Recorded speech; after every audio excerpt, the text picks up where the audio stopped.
আমরা এরা করে না। এখন কে কি করেন না সেই বিষয়টির জবাব আমার পক্ষে দেওয়াটা আসলেই আমি কিছুদিন ইংল্যান্ডে আসলাম, জুম্মার নামাজটা পড়িয়েও যাইনি তারা উঠি, কোনো দোয়া দূর না। নামাজের পরে দোয়া কবুল হয় নামাজের পরে। কারণ দেখেন, আপনি অজু অবস্থায় আছেন, নামাজ শেষ করেছেন, এখনো মুসল্লায় বসে আছেন। আল্লাহর নবী সাল্লাল্লাহু আলাইহি ওয়াসাল্লাম নামাজের পরেই দোয়া করতেন আস্তাগফিরুল্লাহ বলে, ইস্তেগফার। আস্তাগফিরুল্লাহ এটি একটি দোয়া। হে আল্লাহ, আমি তোমার কাছে ক্ষমা চাচ্ছি। আল্লাহর কাছে যা চাইবে সেটি দোয়া হয়ে যায়। তাহলে সম্মানিত উপস্থিতি, দোয়ার ব্যাপারে গাফিলতি করবেন না। দোয়া একমাত্র হাতিয়ার যা আপনার ভাগ্যকে পরিবর্তন করে দিতে পারে। আমাদেরকে হানাফি মজমতো আমরা সব জি আলহামদুলিল্লাহ অনেকরে দেখলাম আর দোয়াউলি মুখ খুলে বাঁধে, অনেক দোয়াও করে না। দোয়া হচ্ছে এমন ইবাদত, আল্লাহর নবী বলেছেন, হানাফি মজমরা করে না তো। আল্লাহর নবী বলেছেন আদ-দুআউ হুয়াল ইবাদা, দুআই ইবাদত। প্রথম হাদিস, দুআই ইবাদত, মানে দোয়া সবচেয়ে বড় ইবাদত। প্রথম হাদিস এটি। এই হাদিসটি রয়েছে সুনান আত-তিরমিজি কিতাবের কিতাবুদ দাওয়াত অধ্যায়ে। একই অধ্যায়ে হাদিস রয়েছে আদ-দুআউ মুখুল ইবাদ, দোয়া সমস্ত ইবাদতের মগজ স্বরূপ। আল্লাহর নবী বলেছেন বান্দা আল্লাহর সবচেয়ে নৈকট্য লাভ করে তখন যখন বান্দা দোয়ার অবস্থায় থাকে। আল্লাহর নবী আরও বলেছেন ইন্নাল্লাহা হাইয়্যুন কারীম, আল্লাহ অত্যন্ত লজ্জাশীল এবং দয়ালু। বান্দা যখন হাত তুলে আল্লাহ তার বান্দার হাতকে খালি ফিরিয়ে দিতে লজ্জাবোধ করেন। তাই যে বেশি করে দোয়া করবেন। বিশেষ করে জুমার দিন একটি সময় আসে, নাম হচ্ছে সাআতুল ইস্তিজাবাহ, যখন দোয়া করা মাত্র দোয়া কবুল হয়। সেটি হচ্ছে মুয়াজ্জিন জুমার আজান দেওয়ার পর থেকে ইমাম মেহরাবে দাঁড়ানোর আগ পর্যন্ত। অর্থাৎ ধরেন 12:30টায় আজান হয়, এরপরে ইমাম খুতবা দিয়ে সুন্নত পড়ে 1:15 নামাজের জন্য দাঁড়ান। এর আগ পর্যন্ত এই যে সময়টা 45 মিনিটের, ওখান দোয়া করলে দোয়া কবুল হয়। আর আরেকটি হচ্ছে আসরের শেষ ওয়াক্তে, ধরেন মাগরিব হচ্ছে 5:30টায়, উদাহরণ আপনি 5টা থেকে 5:30 এই একটি টাইম পেয়ে গেছেন। আসরের শেষ ওয়াক্ত মাগরিবের ঠিক আগ পর্যন্ত, ওই সময় নামাজ হবে না, ওই সময় আসরের পরে নামাজ হয় না, কিন্তু ওই সময় দোয়া করলে দোয়া কবুল হয়। এটি দোয়া কবুল হওয়ার একটি সময় বলে দিলাম। আর বাদ বাকি দোয়ার কোনো টাইম নাই, যখনই সময় পাবেন দোয়া করবেন। আদ-দুআউ হুয়াল ইবাদা, দোয়াই ইবাদত। আদ-দুআউ মুখুল ইবাদ, দোয়া সমস্ত ইবাদতের মগজ। একই হাদিস ইমাম আবু হানিফা বুঝতে পেরেছেন একভাবে, ইমাম শাফিঈ রাহমাতুল্লাহ আলাইহি আরেকভাবে। এটি কোনো অপরাধ নয়। কেন নয়? কারণ আল্লাহর নবীর বিরুদ্ধে তো কেউ যান নাই, এমন তো কেউ বলেন নাই যে হাদিস মানি না, যা ইচ্ছে থাকুক, আমি আমার মতো চলবো, এরকম কথা তো কেউ বলেন নাই। বললে আমরা এদের নামটিও ইজ্জতের সাথে গ্রহণ করতাম না, মাযহাব তো দূরের কথা। কিন্তু এরা আজিজ ছিলেন, বিনয়ী ছিলেন। এরা নিজেদের চেষ্টা করেছেন, সাধ্যমতো চেষ্টা করেছেন। কিন্তু হ্যাঁ, মাঝখানে 2-1টা ভুল তো হবেই। মানুষ, আমি বলেছি নবী রাসূল ছাড়া কেউ নিষ্পাপ হতে পারেন না। তাইলে ইমাম আবু হানিফা রাহমাতুল্লাহি আলাইহি, ইমাম মালিক, ইমাম শাফিঈ, ইমাম আহমদ রাহিমাহুল্লাহু আজমাইন, এরা কি কোনো ভুল করেছেন? হ্যাঁ, করেছেন।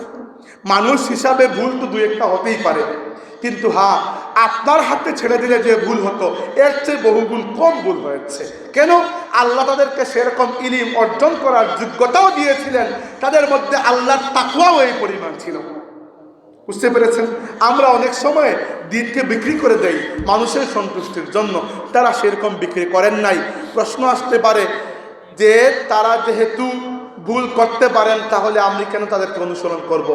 আমার প্রশ্ন হবে, তাহলে আপনি নতুন নতুন মাসলা মাসাইল যেগুলো পরবর্তীতে উত্থিত হয়েছে এগুলোর জবাব কিভাবে পাবেন? আপনি বলবেন যে আমি নিজে কোরআন সুন্নাহ থেকে গবেষণা করে বের করব।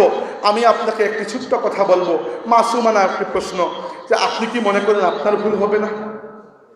আপনি তাদেরকে ভুলের কাঠগড়ায় দাঁড় করাচ্ছেন। আপনার কি মনে হয় আপনার কি ভুল হবে না? আপনি কি নিষ্পাপ নাকি? তা আপনারও ভুল হবে। তাহলে যাদের তুলনামূলক কম ভুল হয়েছে তাদেরকে অনুসরণ করাই ভালো। আর কম ভুল তাদেরই হয় যারা ইলম অর্জনের দিক থেকে অধিক এগিয়ে এবং তাকওয়ার দিক থেকে অধিক এগিয়ে। এবার প্রশ্ন আসে, এই প্রশ্নের জবাব দিলাম যে 4টি মাযহাব কেন হলো। আমি বলেছি 4টি মাযহাব এরকম এজন্য হয় নাই যে কোরআন 4টি, হাদিস আল্লাহর নবী 4 জন, বা 4 নবীকে আমরা অনুসরণ করি বা 4টি শরীয়ত, না না, সবই এক। কিন্তু এরা যেহেতু মানুষ, ইমাম আবু হানিফা তো ফেরেশতা নন, ইমাম মালিক, ইমাম শাফিঈ, ইমাম আহমদ এরা তো ফেরেশতা নন, এরা মানুষ। এরা তাদের বুদ্ধি প্রয়োগ করেছেন। করার ক্ষেত্রে বেশ কম হতেই পারে, যেভাবে আমার গরু পছন্দ, কারো মাছ পছন্দ, কারো মুরগি পছন্দ। এটি খুব স্বাভাবিক বিষয়, এটিকে এত বড় কেস তৈরি করার কোনো কারণ নেই। এবার প্রশ্ন আসতে পারে যে এই 4 জনের মধ্যে যে কোনো একজনকে আমরা কেন অনুসরণ করব? আমরা নিজেরাই কেন এই দায়িত্ব নিয়ে নেব না যে কোরআন হাদিস গবেষণা করে আমরা নিজেরাই এটি করতে পারব? প্রশ্ন জবাব হচ্ছে যে খুব ভালো কথা। আজকের যুগ পর্যন্ত এবং কিয়ামত পর্যন্ত এই উম্মতের প্রতি আল্লাহর বড় একটি রহমত হচ্ছে যে এই উম্মতের ব্রেইনকে প্রয়োগ করার সুযোগ আল্লাহ করে দিয়েছেন। ইজতেহাদ করার, গবেষণা করার দরজা কিয়ামত পর্যন্ত খোলা আছে। বুঝতে পেরেছেন? কিন্তু সেই গবেষণা করার যোগ্যতাও আপনাকে অর্জন করতে হবে।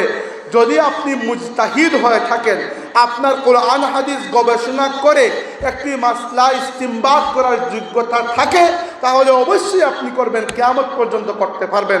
এটি আমি দাবি করেই বলছি। আর যদি আপনি মুজতাহিদ না হয়ে থাকেন, তাহলে আপনি মুকাল্লিদ, কোনো একজনকে আপনাকে ফলো করতে হবে। নইলে আপনি আপনার খাহিশে নফস, প্রবৃত্তির চাহিদার উপর ভিত্তি করে কখনো এটি, কখনো ওটি, কখনো এদিকে, কখনো ওদিকে দিনকে আপনি ছেলে খেলায় পরিণত করবেন। এবার এই 4 জনের ব্যাপারে একটি কথা বলতে চাই, যাদের নাম এতক্ষণ ধরে বলছি, যাদের নামে বিভিন্ন মাযহাব। মাযহাব দিন নয়, আবার বলছি, মাযহাব দিন নয়। দিন সেটি যেটি মুহাম্মদুর রাসূলুল্লাহ সাল্লাল্লাহু আলাইহি ওয়াসাল্লাম আল্লাহর পক্ষ থেকে নিয়ে এসেছেন। দিন একটিই থাকবে, আকীদা, বিশ্বাস, ঈমান ওই একই। আমি আবু হানিফা রাহমাতুল্লাহি আলাইহির ফিকহি মাযহাবের অনুসরণ করি, তার মানে এই নয় ইমাম আবু হানিফা আমার ঈমান মুহাম্মদুর রাসূলুল্লাহ সাল্লাল্লাহু আলাইহি ওয়াসাল্লাম, আমি তার প্রতি ঈমান এনেছি। আবু হানিফাকে আমি ইমাম বিশ্বাস করি, ঈমান নয়, ঈমান নয়, ইমাম। বুঝতে পেরেছেন? ঈমান মুহাম্মদুর রাসূলুল্লাহ সাল্লাল্লাহু আলাইহি ওয়াসাল্লাম। ইমাম আবু হানিফাকে আমি ইমাম মানি, ঈমান নয়। আমি মনে করি না যে তিনি আমার ঈমান, না ঈমান নয়, তিনি ইমাম। এবার ঈমান আর ইমাম যে পার্থক্য, দিন এবং মাযহাব ওই পার্থক্য। দিন আমার ইসলাম, আল্লাহ রাব্বুল আলামিন সেই ইসলামের গায়ে সন্তুষ্টির মোহর লাগিয়ে দিয়েছেন। আল ইয়াউমা আকমালতু লাকুম দীনাকুম ওয়া আতমামতু আলাইকুম নি'মাতি ওয়া রাদিতু লাকুমুল ইসলাম দীনা। আল্লাহ তার নবীর উপর দিনকে মৌলিকভাবে পরিপূর্ণ করে দিয়েছেন। যুগের আলোকে যে প্রশ্ন আসবে, সেই প্রশ্নের জবাব দেওয়ার জন্য কি কি সোর্স ব্যবহার করবেন সেটিকে আল্লাহ পরিপূর্ণ করে দিয়েছেন। এই সোর্স হচ্ছে আল্লাহর কিতাব এবং আল্লাহর নবীর সুন্নত। এবার আল্লাহর কিতাব এবং আল্লাহর নবীর সুন্নত বুঝার ক্ষেত্রে যার যার একটু পার্থক্য হতে পারে। আমার মতে এই হাদিসটি সহিহ, আপনার মতে না, এই হাদিসের বর্ণনাকারীর মধ্যে অমুক রয়েছেন, অমুকের ব্যাপারে আমার সন্দেহ আছে, তিনি হয়তো মিথ্যা বলেছেন। তো একটু পার্থক্য হয়ে গেল না? তো কেউ তো হাদিসকে অস্বীকার করে নাই। হাদিস আলাদা একটি শাস্ত্র, আলাদা একটি সায়েন্স। আমি হাদিসের ছাত্র, এজন্য আমি জানি এগুলো।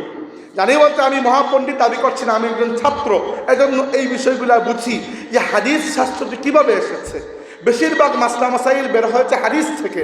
কোরআন শরীফে মূলত আল্লাহ মাসলা মাসাইল নিয়ে কথা বলেন নাই, ঈমান নিয়ে কথা বলেছেন। কোরআন মূলত ঈমানের কিতাব, ঈমান জাগ্রত করার কিতাব। আর আমাদের আমল আমরা মূলত শিখি হাদিস থেকে। এই হাদিসকে বুঝার ক্ষেত্রে উলামা কিরাম একটু পার্থক্য করেছেন। আপনারা জানেন আমাদের আহলে সুন্নতের সবচেয়ে প্রসিদ্ধ 2টি হাদিসের কিতাব সহিহ বুখারী এবং সহিহ মুসলিম। গ্রাম্য ভাষায় বলি আমরা বুখারী শরীফ এবং মুসলিম শরীফ, দুটিই সহিহ। দুটিতে যতটুকু হাদিস এসেছে সবগুলো হাদিস সহিহ বলে উম্মত স্বীকার করে নিয়েছে। কিন্তু আপনারা কি জানেন হাদিস কিভাবে সহিহ হয়? সেই মাসলার ক্ষেত্রে ইমাম বুখারী আর ইমাম মুসলিমের পার্থক্য রয়েছে। ইমাম বুখারী হাদিস সহিহ হওয়ার জন্য যে মাপকাঠি নির্ধারণ করেছে, ইমাম মুসলিমের মাপকাঠি একরকম নয়। তো কি হয়েছে? আপনি না বুখারীকে ফেলে দিয়েছেন, না মুসলিমকে ফেলে দিয়েছেন, 2 কিতাবকেই আপনি সম্মান করছেন।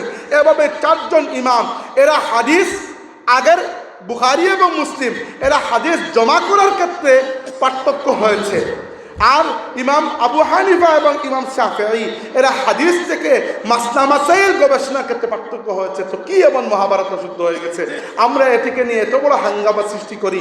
এত বড় হাঙ্গামা সৃষ্টি করার কোনো কারণ নেই। আমাদের ইমামরা মাসুম নয়, এরা সাধারণ মানুষ, এরা উম্মত, কিন্তু এরা যে খিদমত আঞ্জাম দিয়েছেন এদের জুতার সমপরিমাণ খিদমত আমরা পরবর্তী কেউ আঞ্জাম দিতে পারবে না। বিশেষ করে আমি পরবর্তী বলতে বুঝাচ্ছি আমাদের যুগের মানুষদের মধ্যে। হ্যাঁ, তখনকার যুগে অনেক বড় বড় আলিম ছিলেন, অনেকের বড় বড় খিদমত ছিল, কিন্তু আজ আমরা যে পর্যায়ে এসে পৌঁছেছি, বিশেষ করে ইলম হয়তো অর্জন করা যায়, কিন্তু আমাদের তাকওয়ার লেভেল যে পরিমাণ নেমে গেছে, এই পরিমাণ তাকওয়া নিয়ে আল্লাহর দ্বীনের পক্ষ থেকে কোনো ফয়সালা দেওয়ার যোগ্যতাই আমাদের মধ্যে নেই। আমরা নামের সাথে মুফতি লাগিয়ে দিই। একবার আমার নামের সাথে মুফতি লাগিয়েছিলেন, আমি এমন দুর্ব্যবহার করেছি, পরবর্তীতে তিনি আমাকে ঘৃণা করেছেন, ইচ্ছা করে করেছি যেন ঘৃণা করেন, কারণ এরকম ভক্তি উচিত নয়। আমি মুফতি নই, এজন্য আমি কখনো ফতোয়া দেই নাই, আমার জীবনে কখনো আমি ফতোয়া দেই নাই। কেন ফতোয়া দেই নাই?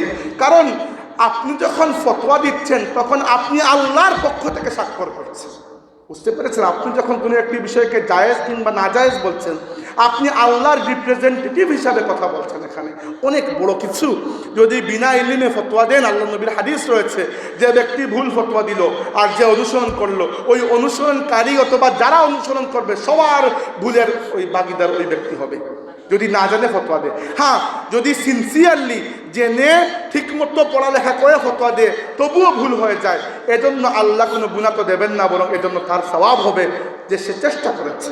বুঝতে পেরেছেন? এজন্য আমাদের আলিম উলামাদের মধ্যে, অর্থাৎ আমাদের সিনিয়রদের মধ্যে একটি প্রবণতা পাওয়া যায়, খুব সামান্য পড়ালেখা করে নিজের নামের সাথে মুফতি লাগিয়ে দেন। এরা মুফতি নন। আপনার সমাজে যারা মুফতি নামে ঘুরে বেড়াচ্ছেন এরা মুফতি নন, এদেরকে বলা হয় নাকিল। নাকিল মানে এর যারা নকল করেন। নকল বলতে পরীক্ষায় নকল মারা ওই নকল নয়। নকল হচ্ছে কোনো কিতাবের মধ্যে একটি মাসলা লেখা আছে, আপনি পড়ে এসে মানুষকে জানালেন, এটিকে বলা হয় নাকিল। যেমন আমি নাকিল হতে পারি কিন্তু আমি মুফতি নই। আমাকে যদি আপনি জিজ্ঞেস করেন ভাই অমুক কাজ করা জায়েজ কিনা, আমি বলবো দাঁড়ান আমি একটু দেখে আসি, কিতাব খুলে দেখবো যে জায়েজ কিনা। যে জায়েজ হলে আপনাকে বলে দিলাম জি এখানে লেখা আছে জায়েজ, তাইলে কি আমি মুফতি? না, আমি ফতোয়া দিচ্ছি না, আমি ফতোয়াটি নকল করছি, আমি নাকিল। নাকিল হওয়া যায়, কিন্তু মুফতি হচ্ছেন তিনি যিনি কোরআন সুন্নাতকে গবেষণা করে নিজের আকল বুদ্ধিকে প্রয়োগ করে উদ্ভূত সমস্যার একটা যথোপযুক্ত কোরআন সুন্নাহ ভিত্তিক সমাধান দিতে পারেন। এরকম মুফতি আমাকে একটু দেখিয়ে দেন তো। হ্যাঁ, নাই বলছি না, কিন্তু যাদেরকে আপনারা মুফতি বলেন এদের মধ্যে এই যোগ্যতা সবার মধ্যে আছে কিনা আমার প্রচন্ড সন্দেহ। আপনাদের চেয়ে এগুলো আমি ভালোই বুঝি, সুতরাং আমাকে বোকা বানানো এত সহজ নয়। মুফতিকে আর নাকিলকে এগুলো ভালোই বুঝি আমি। সুতরাং এই যারা মুফতি নামে ঘুরে বেড়ান বেশিরভাগই মুফতি নয়, নাকিল হওয়াটা কোনো খারাপ বিষয় বলছি না, কিন্তু মুফতির মতো টাইটেল আগের যুগে সাহাবীদের যুগে, খুলাফায়ে রাশিদিনের যুগে প্রত্যেক বড় বড় শহরে একজন মুফতি থাকতেন। উমর রাদিয়াল্লাহু আনহু প্রত্যেক শহরে 3 জন মানুষ পাঠাতেন বাছাই করে। একজন প্রশাসক, অর্থাৎ আমাদের যেরকম ডিসি থাকেন জেলা প্রশাসক বা বিভাগীয় কমিশনার প্রশাসক, ইনি প্রশাসনিক কাজ করতেন। আরেকজন কাজী, যিনি বিচারক, ইনি মুফতি, বিচার যিনি করতেন। আরেকজন পাঠাতেন মাঝে মধ্যে কোনো বিশেষ শহরে মুআল্লিম, যিনি দিনের দাওয়াত পৌঁছে দিতেন, দিন শিক্ষা এরকম কার্যক্রম আদায় করতেন। বড় বড় শহর হলে 3 জন, ছোট শহর হলে 2 জন, শুধু প্রশাসক আর কাজী। তো কাজী যিনি, তিনিই মুফতি। চিন্তা করেন কাজী, কত বড় বড় সাহাবীরা কাজী ছিলেন। আলী রাদিয়াল্লাহু আনহু কাজী ছিলেন, আব্দুল্লাহ ইবনে মাসউদ রাদিয়াল্লাহু আনহু কাজী ছিলেন, আরও অন্যান্যরা ছিলেন। আর আমাদের এত সংক্ষিপ্ত ইলিমের সাথে আমরা মুফতি লাগিয়ে দেই, এটি বড় আশ্চর্যজনক ব্যাপার। এবার শেষ প্রশ্নের জবাব দিচ্ছি যে এই 4 জনকে কি মনে করে আমরা বিশ্বাস করব? দেখেন সম্মানিত হাজিরিন, ইলিম তো মাপার মতো যোগ্যতা আমরা নেই, কিন্তু যা কিছু আমরা এদের জীবনের মধ্যে দেখেছি, এই ব্যক্তিদের তাকওয়ার ব্যাপারে আমাদের সন্দেহ তেমন নাই, কারণ এরা আসলেই মুত্তাকি ছিলেন। এই 4 জন মানুষ, 4 জনের জীবন থেকে সামান্য একটু কথা বলে বিদায় দেব। ইমাম আবু হানিফা, প্রথমে বড় থেকে আসি। বড় বলতে আমি এখানে শুধুমাত্র বয়সের দিক থেকেই বলছি, অন্যান্য দিক থেকে এই ঝগড়ার মধ্যে আমি যাচ্ছি না, কে কার চেয়ে বড়। ফুলতুলি সাহেবুল্লাহ রহমতুল্লাহ আলাইহিকে একবার একজন জিজ্ঞেস করেছিলেন যে শাহজালাল রহমতুল্লাহ আলাইহি বড় পীর সাহেব নাকি খাজা মঈনুদ্দিন চিশতি রহমতুল্লাহ আলাইহি বড় পীর সাহেব, বড় পীর কে এদের মধ্যে? সাহেবুল্লাহ রহমতুল্লাহ আলাইহি বললেন, আচ্ছা বলো তো, ওই দেখা যাচ্ছে দুটি পাহাড়, আমাদের ফুলতলি থেকে আটগ্রামের পাহাড় দেখা যায়, আর ওই পাশে ভারতের একটি পাহাড়, বলো তো কোন পাহাড়ের ওজন বেশি? ব্যক্তি বলতে পারে নাই। সাহেবুল্লাহ রহমতুল্লাহ আলাইহি বললেন, এভাবে আল্লাহর ওলিদের মধ্যে তুলনা করা যায় না। এবার আমার মতো অধম ব্যক্তি, তুচ্ছ একজন ছাত্র, ইমাম আবু হানিফা আর ইমাম শাফিঈর মধ্যে ইলম কার বেশি ছিল আমি কি জানি? হ্যাঁ, আমি এদের জীবনী পড়েছি, তাই জানি এদের জীবনের মধ্যে এমন মিষ্টি, এমন সুইটনেস পাওয়া যায়, বোঝা যায় যে এদের মধ্যে তাকওয়া আছে। এরা দিনকে বিক্রি করার মানুষ ছিলেন না, এরা দিনকে বিক্রি করার মানুষ ছিলেন না। ইমাম আবু হানিফা রহমতুল্লাহ আলাইহি বললে এগুলো আমি ঘন্টা বলতে পারবো।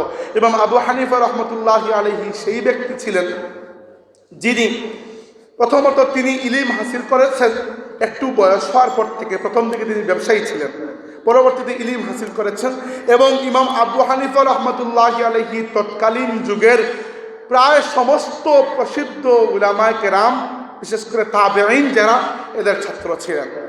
ইমাম আবু হানিফার তাকওয়ার লেভেল ওই পরিমাণ ছিল, তিনি রাতের অন্ধকারে মসজিদে গিয়ে যখন নামাজে দাঁড়াতেন, অর্থাৎ সবাই যখন বেরিয়ে গেছে তাহাজ্জুদের জন্য, তখন কুরআন শরীফ তিলাওয়াত করতে পারতেন না, কাঁদতে কাঁদতে তার হিচকি চলে আসত এবং তিনি নিচের দাড়িতে ধরে ফেলতেন আর বলতেন, আল্লাহ, আবু হানিফাকে যদি তুমি মাফ করে দাও তাহলে বড় আজব বিষয় হবে, কারণ আবু হানিফার কাছে তোমার কাছে মাফ চাওয়ার মতো কোনো ওসিলা নাই। হে আল্লাহ, তোমার হাবিব সাল্লাল্লাহু আলাইহি ওয়াসাল্লাম বলেছেন যে যাদের দাড়ি সাদা হয়ে গেছে, সাদা দাড়িওয়ালা মানুষকে আল্লাহ বড় মহব্বত করেন। হে আল্লাহ, আমার দাড়ি সাদা হয়ে গেছে, এই সাদা দাড়ির ওসিলায় তুমি আমাকে মাফ করে দাও। যে ব্যক্তির মধ্যে বিনয় এই পরিমাণ ছিল, যে ব্যক্তির মধ্যে বিনয় এই পরিমাণ ছিল, ইমাম আবু হানিফা রহমতুল্লাহ আলাইহি প্রথমে তৎকালীন যুগের বাদশাহ, খেলাফত তো উঠে গেছে, বাদশাহী চলে এসেছে। তৎকালীন যুগের যে বাদশাহ, মুসলিম বাদশাহ কিন্তু অত্যন্ত জালিম, প্রথমে ওনাকে স্বীকার করেছিলেন, পরে আল্লাহর নবীর পরিবারের সাথে ওই বাদশাহ যখন দুর্ব্যবহার করেছেন, ইমাম আবু হানিফা তার বায়াত তুলে নিয়েছেন। বাদশাহ ইমাম আবু হানিফাকে শাস্তি দেওয়ার জন্য বলেছেন যে আপনাকে মুসলিম বিশ্বের প্রধান বিচারপতি হতে হবে। কারণ কি, বিচারপতি হয়ে গেলে আপনি বাদশার অধীনে, এবার বাদশার অধীনে গেলে তো আপনি বাদশার উপর কথাও বলতে পারবেন না। বাংলাদেশের প্রধান বিচারপতি কি রাষ্ট্রপতির উপরে কথা বলতে পারবেন না, তিনি রাষ্ট্রপতির অধীনে। এবার ইমাম আবু হানিফা রহমতুল্লাহ আলাইহি বললেন, আমি হব না, এজন্য তাকে জেলে বন্দি করা হলো। ইমাম আবু হানিফাকে রুটিন করে প্রহার করা হতো। একবার বাদশার চাচাতো ভাই ইমাম আবু হানিফার কাছে এসে বললেন যে বাদশাহ আপনাকে খুব জোর দিয়ে বলেছেন যে আপনাকে মুসলিম বিশ্বের প্রধান বিচারপতি হতেই হবে। ইমাম আবু হানিফা বললেন, আমার সেই যোগ্যতা নেই। তখন বাদশাহ বললেন যে আপনার যোগ্যতা আছে, আপনি মিথ্যা বলছেন। ইমাম আবু হানিফা বললেন, যে ব্যক্তি মিথ্যা বলছে তাকে কিভাবে আপনারা যোগ্য মনে করেছে, তো আরো যোগ্য। এরপরে ওই ব্যক্তি বললেন যে বাদশাহ কসম করে ফেলেছেন, তিনি আপনাকে বিচারপতি বানিয়েই ছাড়বেন। ইমাম আবু হানিফা বললেন, আমিও কসম করে ফেলেছি বিচারপতি হব না। আর কসমের কাফারা দেয়া লাগে, কসম ভঙ্গ করলে কাফারা দেয়া লাগে। কাফারা হচ্ছে অনেক বড় অ্যামাউন্ট টাকা পয়সা দেয়া লাগে। এবার বাদশা আমার চেয়ে অনেক ধনী, তাহলে তাকে বলুন কসমের কাফারা দিয়ে কসমটি ভঙ্গ করে দিতে, আমি পারবো না। ইমাম আবু হানিফাকে শেষ পর্যন্ত বাদশা আলটিমেটাম দিয়েছিলেন যে আপনি যদি প্রধান বিচারপতি না হতে চান তাহলে আপনাকে বিষের পেয়ালা পান করতে হবে। ইমাম আবু হানিফা রহমতুল্লাহ আলাইহি কারাগারে বিষের পেয়ালা পান করেছেন, কিন্তু বিচারপতি হতে রাজি হন নাই। তিনি বলেছেন যে আমি যদি বিচারপতি হই তাহলে আমাকে তোমার হুকুমে ফতোয়া দিতে হবে। আর আবু হানিফা আল্লাহ এবং আল্লাহর রসুল ছাড়া অন্য কারো হুকুমে ফতোয়া দেয় না। বাচ্চাটাকে জেলের মধ্যে মৃত্যুবরণ করতে দেন নাই, ফিতনার সৃষ্টি হবে। বিষ প্রয়োগ করার কিছুদিনের মধ্যে জেল থেকে বের করে দিয়েছেন। ওই বিষটি ধীরে ধীরে ইমাম আবু হানিফাকে অ্যাটাক করেছে। 1 বছর যায় না ইমাম আবু হানিফা রাহমাতুল্লাহি আলাইহি বিষের প্রয়োগে মৃত্যুবরণ করেছেন। এরকম মজলুম অবস্থায় দুনিয়া থেকে বিদায় নিতে হয়েছে। এবার এই ব্যক্তির নিয়ত সম্পর্কে আপনার কি সন্দেহ থাকবে, যিনি মুসলিম বিশ্বের প্রধান বিচারপতি হওয়ার পথ ফিরিয়ে দিয়েছেন?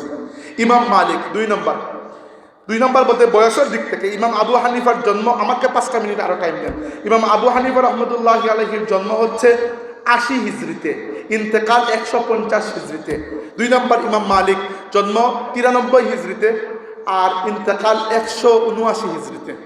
ইমাম মালিক রহমতুল্লাহ আলাইহির ব্যাপার, সবার ব্যাপার একটি ঘটনা বলে শেষ করবো। এটা তাকওয়া কোন পর্যায়ের ছিল, ইলম কোন পর্যায়ের ছিল, সেটি তো হিসাব করার মতো কোনো যোগ্যতা নেই আমাদের।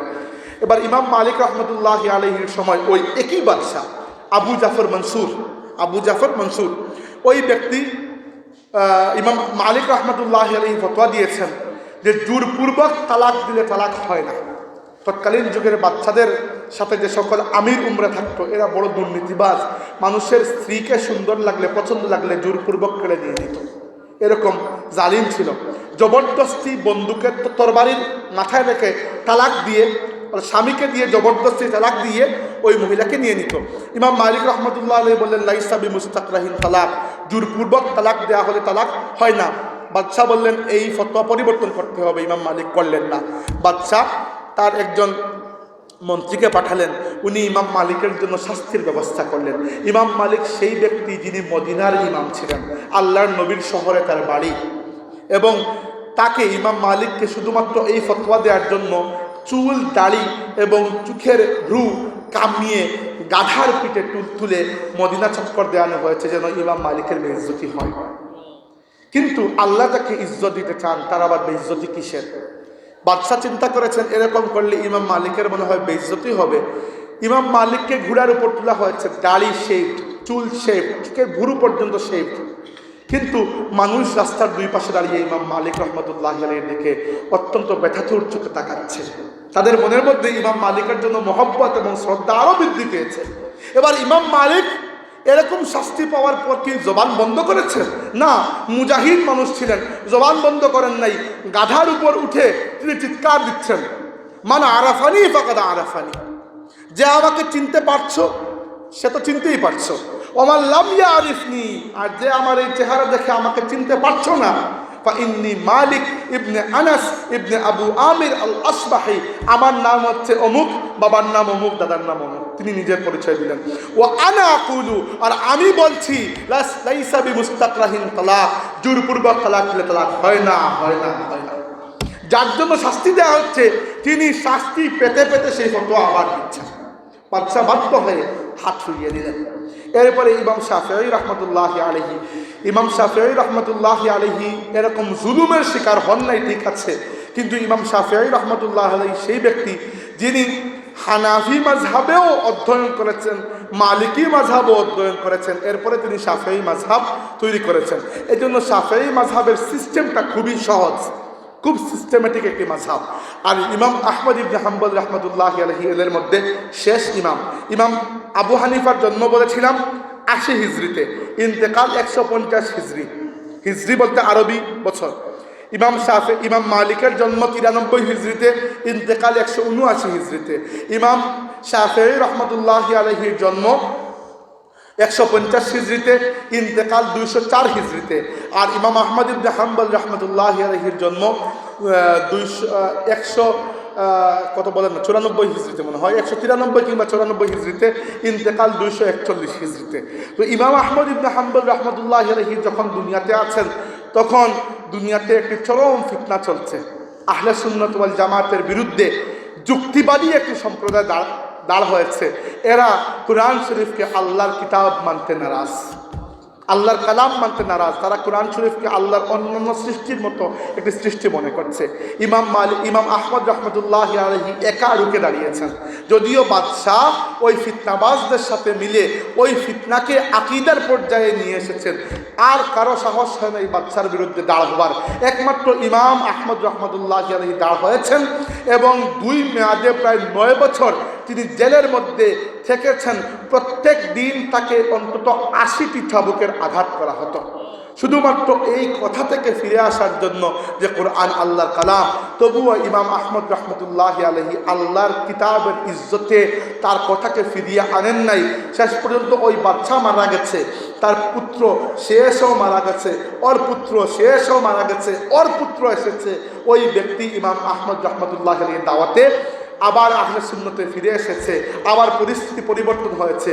কিন্তু পরিস্থিতি যখন খারাপ ছিল, আল্লাহর কিতাবের ইজ্জতের জন্য একজন মানুষ তখন মাথা তুলে দাঁড়িয়েছিলেন এবং নির্যাতন সহ্য করে ইসলামের পতাকাকে তুলে রেখেছেন, তিনি হচ্ছেন ইমাম আহমদ রহমতুল্লাহ আলাইহি।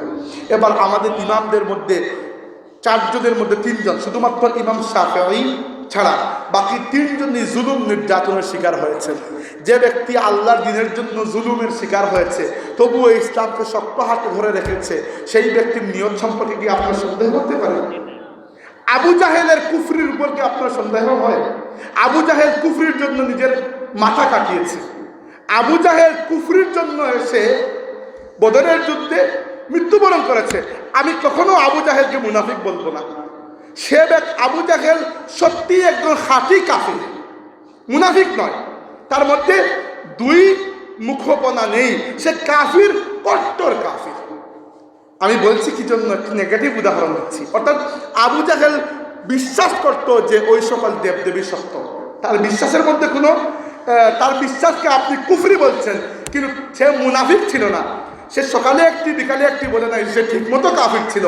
এটি বললাম এজন্য যে কারো মধ্যে কোনো বিশ্বাস যদি পাকাপোক্ত হয়ে যায় আর এই বিশ্বাসের বদৌলতে সে যদি জুলুম নির্যাতনের শিকার হয়, এরপরেও যদি ওই বিশ্বাসকে সে টিকিয়ে রাখে, তাহলে তার নিয়ত সম্পর্কে আর সন্দেহ করা যায় না। আমাদের 4 ইমাম, এর মধ্যে 3 জনই জুলুম নির্যাতনের শিকার হয়েছেন, কিন্তু আল্লাহর দ্বীন এবং আহলে সুন্নাত ওয়াল জামাতের আকীদাকে ছেড়ে দেন নাই। এজন্য এদের মর্যাদা বেশি, এদের তাকওয়ার উপর সন্দেহ নেই। এরা সাহাবী, তাবেঈন, এদের ছাত্র এবং এদের মহান খেদমত কিয়ামত পর্যন্ত জারি থাকবে ইনশাআল্লাহ। আরেকটি প্রশ্ন বাকি রয়ে গেল, সেটির জবাব এখন আর দিতে পারছি না, সময় যেহেতু আর নেই। তাই সম্মানিত উপস্থিতি, এটি বলছিলাম মাযহাব হচ্ছে একটি প্রয়োজনীয়তা।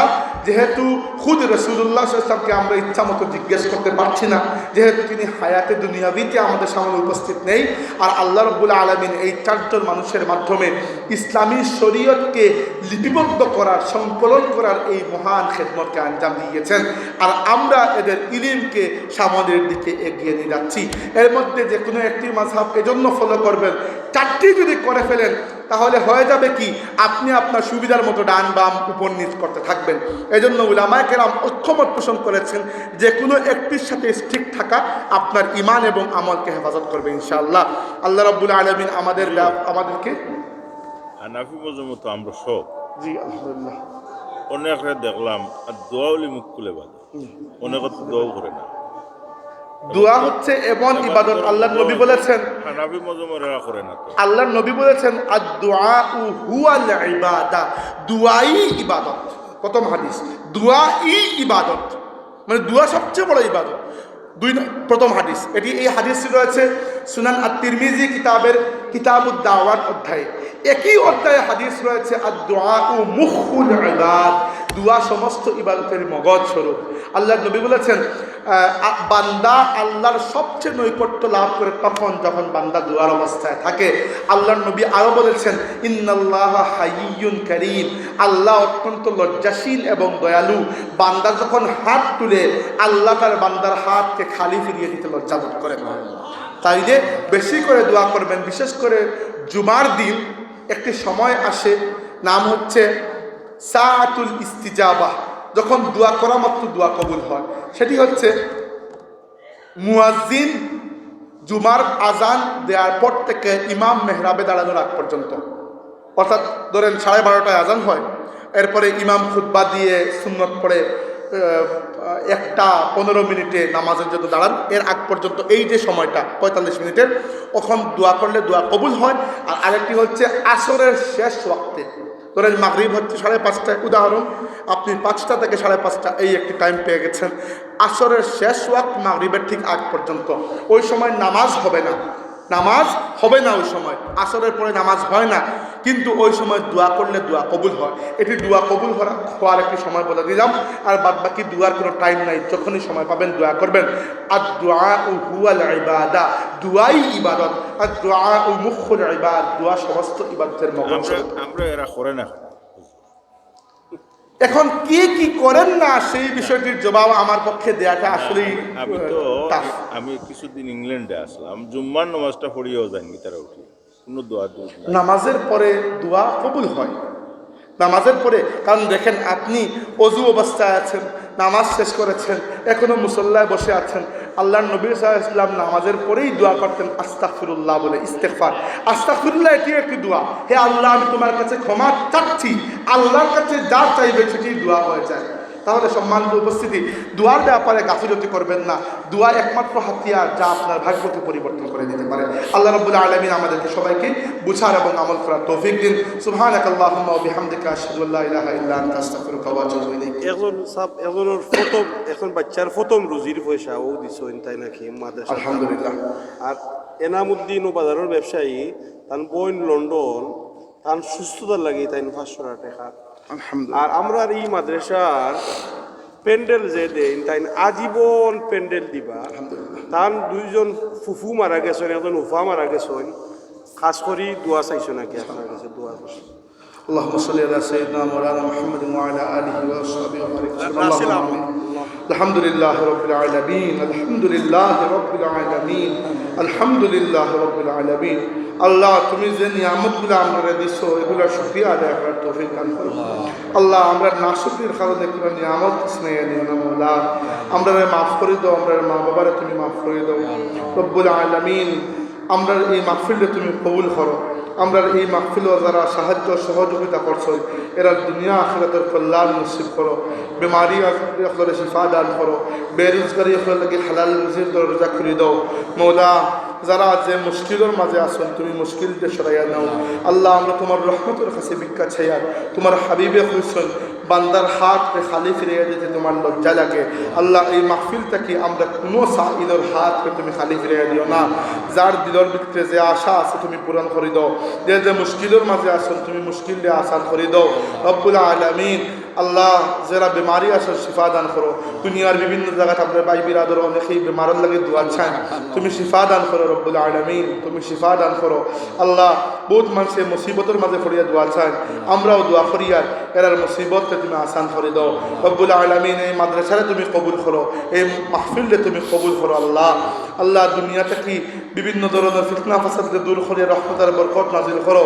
খাস করে করোনা মহামারী থেকে তুমি আমরা আল্লাহ আমরা উদ্ধার করো রব্বুল আলামিন। দুনিয়ার বিভিন্ন জায়গায় মানুষ বেমার হইয়া বেফানা হইয়া দোয়া চান আল্লাহ। আল্লাহুম্মা শফিনা ওয়াশফি মারদানা ওয়া মারদাল মুসলিমিন। আল্লাহ, দুনিয়া থেকে বিদায় নেওয়ার সময় আমরা ঈমানের সাথে দিও রব্বুল আলামিন। কবরের সওয়াল জবাবরে আমরা লিয়ে আসান করে দিও। কবরের শাস্তি থেকে আমরা পানাহ দিও আল্লাহ। কিয়ামতের ময়দানে তোমার হাবিবের শাফাআত নসিব করিও আল্লাহ। আমাদের মুর্শিদ হযরত ফুলতুলি সাহেব রহমতুল্লাহি আলাইহির দরজাতকে তুমি বুলন্দ করে দাও। তোমার ওলির খেদমতকে কবুল করো আল্লাহ। হযরত বড় সাহেব তুমি নেক হায়াত দান করো। আমরা মা বাবা যারা জীবিত আছেন নেক হায়াত দান করো। যারা মৃত্যুবরণ করছেন আর আমরা যত মুর্দিগান কবরবাসী আছেন রব্বুল আলামিন এরা তুমি গরিক রহমত করো আল্লাহ। আমরা অহংকারী বানাইও না, আমরা ভিতরে তাকওয়া নসিব করো।